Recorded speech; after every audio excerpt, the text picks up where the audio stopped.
Mirëmbrëma dhe mirë se vini në Restory. Sot është 26 mars dhe pikërisht në 26 marsin e shumë vite më parë, në vitin 2008, një skandal i madh shpërtheu në faqet e New York Times, ai i tregtisë së armëve drejt Afganistanit, një aferë e cila u hetuan në Amerikë, por për fat keq u bllokuan në Shqipëri. Një aferë e cila sigurisht ka të bashkangjitur dhe shpërtimin e gërdecit. Për këto në pjesën e dytë të programit do të kemi një intervistë me aktivistin shqiptar-amerikan Geri Kokalari. Por fillimisht program do flasim pak ç'po ngjet në Kosovë. Në epokën e re të Kosovës, liderët e cilës të dikurshëm pra periudhës së lirisë të pavarësisë sot janë në Burg, në dhoma speciale në Hag dhe kundërkohë Albin Kurti po bëhet gati ta fusë vendin sërish në zgjedhjen në një moment të fort politik të tij. Për të folur për këtë çështje me mua sot në program është miku im dhe një nga drejtuesit e Partisë Demokratike të Kosovës, zoti Enver Hoxha. Zoti Hoxha, mirëmbrëma. Faleminderit që jeni me ne sot. Me ne, kur them me ne, me mua dhe shoqërinë Plator në studio, kolegu tim mirëmbrëma Plator. Faleminderit që jeni me mua dhe në bisedë me zotin Hoxhaj. Zoti Hoxhaj, e kam quajtur këtë pjesë parë programit epoka e re e Kosovës. Një epokë e paqartë, por që për momentin ka një fitues të qartë politik që është Albin Kurti. E megjithatë vendi sërish po rrezikon të futet sërish në zgjedhje. Në vitin 2019, kur për herë të parë zoti Kurti i fitoi zgjedhjet në Kosovë, kishte 31 deputet dhe Vjosa Osmani mori 30, të dytë ishin kandidat për kryeministra dhe u formu qeveria Kurti-1. Unë kam bajt një fjalim në Kuvend të Kosovës, ku bë përpjekjet që ta bindi qytetarin Kosovës që kjo periudhë do të jetë periudhë e jo stabilitetit. Dhe kaq se çfarë ka ndodhur në këto 7 vitet e fundit, është mungesë e paqartësisë, jo stabilitet, kriza politike, asnjë reformë e brendshme, dhe nëse qytetarët në Shqipëri dhe shqiptarët kudo në Ballkan e kanë pa Albin Kurtin si një politikan që ka ideale, që është parimor, në fakt është treguar që është politikan i kulisave, i intrigave, i lojrave të brendshme për të fituar zgjedhjet, për të mbetur pushtet dhe mendoj që kjo krizë e cila është aktualisht në Kosovë është kontinuitet i dy njerëzve të cilët u panë si një binom i shpresës në vitin 2019, dhe nga viti 2019 deri më tash këtë çka i kanë ofruar vendit ka qenë një teatr politik, populizëm, pa njohje ndërkombëtare, pa antarësime, pa ndonjë rezultat në raport me Bashkimin Evropian, pa marrë statusin e vendit kandidat, pa idenë që të antarësohemi në NATO. Çdo qeveri dhe qeveria më e dobët në Kosovë në këto 6 vite, 7 vitet e fundit do ta kishte ofruar vendin afër NATO-s apo do ta kishte antarësuar Kosovën në NATO. Prandaj edhe çfarë po ngjet, nuk është ndonjë ballafaqim i koncepteve, i ideologjive, i vlerave, i parimeve, po është më shumë një përplasje e egosh, e cila vendi mund ta çon përsëri në zgjedhje dhe përgjegjësisht është Albin Kurti dhe Vjosa Osmani të dytë. Në fakt duket se çarja mes tyre është serioze dhe sigurisht nëse Zoja Osmani, e cila duket gjithsesi larg zgjedhjes apo larg rikandidimit, do të rikthehet në politikë, sigurisht që do të krijojë një situatë të re pasi afrimi i saj më i logjikshëm është me partinë e cila ajo iku pra nga LDK-ja. Dhe paradoksalisht kjo vendos partinë tuaj, që është entiteti tjetër më solid pas vetëvendosjes si nga pikpamja politike dhe elektorale përballë një sfide të fortë, sepse ju keni le ta quajmë, ose nuk e di, a keni ju një krizë brendshme vetë, zoti Hoxha, në partinë tuaj? Duket sikur PDK-ja jo vetëm ka krerët, por ka dhe mendjen në Hag. Dhe mendoni që kjo i bën mirë PDK-s, cila mbetet alternativa e vetme përballë vetëvendosjes? Unë mendoj që ne jemi alternativa e vetme dhe natyrisht që s'kishim qenë vetëm alternativë, por kishim qenë edhe realitet nëse Hashimi dhe Kadriu do të ishin në Kosovë, dhe nëse dikush prej tyre do ta drejtonte Partinë Demokratike të Kosovës. Por ajo se çfarë ka ndodhur në Kosovë në këto 7 vite të qeverisë së Kurti edhe të zonës Osmani, pyetja është më e thjeshtë. A ka Kosova kulturë politike apo s'ka kulturë politike?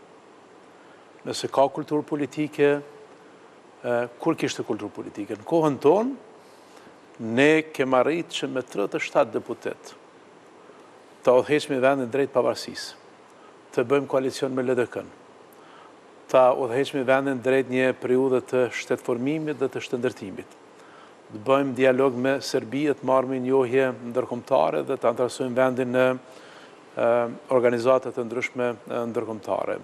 Rrugën e kombit që ju përshkoni në pjesën e Kosovës, Hashim tha që e ka ndërtu ma me pak mandat dhe kohë se sa ka aktualisht Albin Kurti. Edhe pjesën që lidh Kosovën me Shqipërinë, edhe pjesën që lidh Kosovën me Shkupin, me Maqedoni, që janë rrugë moderne. Pa përmend për reforma tjera cilat i kemi bërë. Prandaj, unë mendoj se çfarë ka ndodhur në këto 7 vitet e fundit, është një paradigmë e cila në thelb e vend pikpyetje shtetësinë e Kosovës nga brenda. Se një kulturë politike e cila është ndërtuar në dialog, e cila është ndërtuar në kompromis, e cila është ndërtuar në marrëveshje politike, ku ne kemi respektuar institucionet politike, kjo kulturë politike, një kulturë politike demokratike, është përmbys në këto 7 vitet e fundit. Dhe unë mendoj që qytetarët e Kosovës tek tash e kanë kuptuar, sidomos në bazë të asaj se çfarë ndodhi vitin e kaluar, ku ne për një vjet nuk ishim në gjendje që ta konstituojmë kuvendit, që ta zgjidhim me kryetarin e kuvendit. Tash e kemi një qeveri në funksion, po s'kemi president.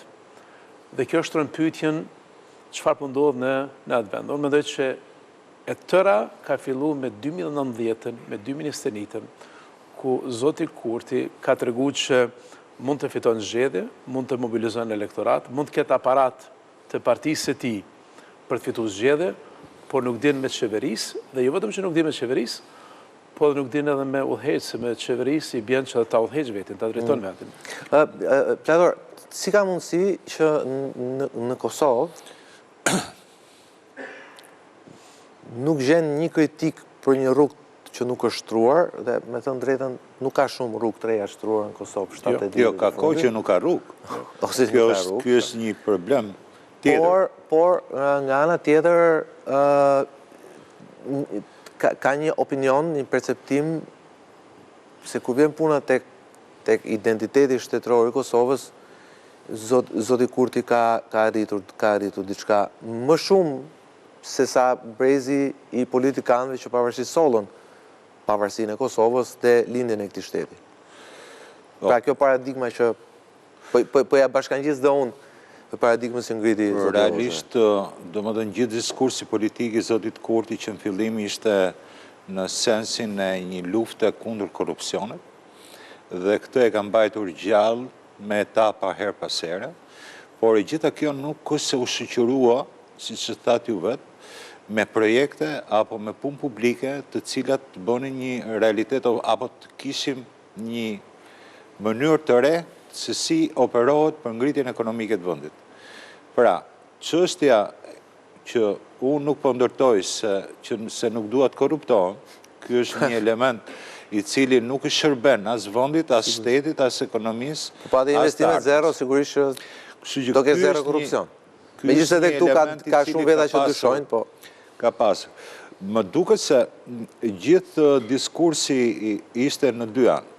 Pra, në një anë ishte paktën ky lloj mënyre për antikorrupsionet dhe që ky është i papërlyer dhe që nuk ndikohet nga aspekti korruptiv. Dhe tjetër, më duket se ka funksionuar një lloj binomi në marrëdhëniet me ndërkombëtarët. Një binom i cili funksionoi deri tani vonë, që ishte polici mirë dhe polici keq me zonjën Osman. Pra, ku zoti Kurti patjetër kishte gjuhën e rëndë të ashpër të pabindurin, rebelin, ndërkohë që zonja Osmani ishte ajo e cila krijonte hapësira dhe kërkonte të zbuste paktën situatën apo agravimet e mundshme me faktorin ndërkombëtar. Tani, unë mendoj se prishja e këtij binomi sjell një situatë të re, edhe në luftën politike që po ndodhet aty. Nga ana tjetër e shoh këtë gjë që ka një dinamizëm që nuk e hasim në politikën shqiptare. Pra, kemi imazhe, kemi identitete të ndryshme, cilat janë të gjalla, aktive, pavarësisht peshave të ndryshme, pavarësisht se një pjesë e tyre e lidhin me figurat që janë në Hag, por nga ana tjetër ka një betejë e cila është aktive dhe që në fundit mirë keq me luhatjet e veta ecë.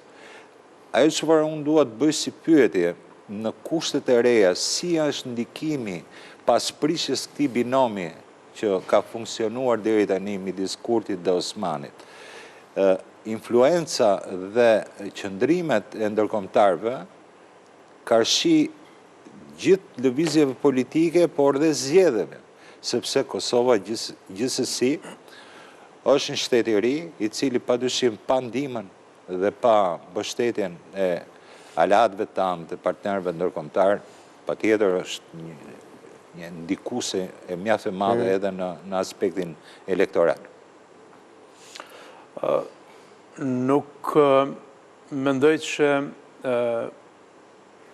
pas këtij divorci politik në mes të Osmanit dhe Kurtit, mund të ketë ndonjë ndryshim të skenës politike, për shkak se këta nuk janë zbashku, sikur se është kriju një perceptim në Prishtinë, mund të krijohet edhe në Tiranë. Me që të dytë nuk përfaqësojnë koncepte të ndryshme, të dytë ishin bashkë. Dhe gjatë kësaj kohës, ajo se çfarë ka ndodhur në politikën e jashtme dhe të brendshme është pothuajse e njëjta. Zonja Osmani ka pretenduar që është një imazh i ri i Kosovës jashtë, por në fakt zona e Osmani nuk ka përfaqësuar asgjë jashtë, se vetëm fakti se si mori pjesë në bordin e paqes pa kalu kjo kërkesë në qeveritë Kosovës, pa kalu në kuvend të Kosovës. Dhe unë kam qenë për 8 vite ministri i jashtëm. Politika jashtme fillon brenda. Dhe nëse nuk arrin që ta bindë qeverinë tënde, që të pozicionohet me një temë të caktuar, në fakt nuk ke fare politikë të jashtme, mund të kesh ndonjë pjesëmarrje si qëllim të fundit dhe ndonjë foto. Po të njëjtën kohë që dhe nuk i funksionoi me sa duket. Që dhe nuk i funksionoi. Po të njëjtën kohë qëndrimet e saj publike pas divorcit politik me zotin Kurti, ku ja thatë që unë kam ditë që marrëveshjet e Brukselit kanë qenë të dëmshme dhe e kam pa që janë të dëmshme, po s'ka ndërmarr asgjë si president e vendit që t'i parandalon këto marrëveshje të dëmshme, tregon që në fakt ky binom ka qenë vetëm një fasadë e rrejshme, një pamje e rrejshme të asaj se çfarë ka ndodhur, se këta njerëz të cilët fituan zgjedhjet 2019 dhe 2021, në fakt nuk kanë qëndru për ndonjë platformë përbashkë, për ndonjë kauzë përbashkë, për ndonjë përmbajtje përbashkë.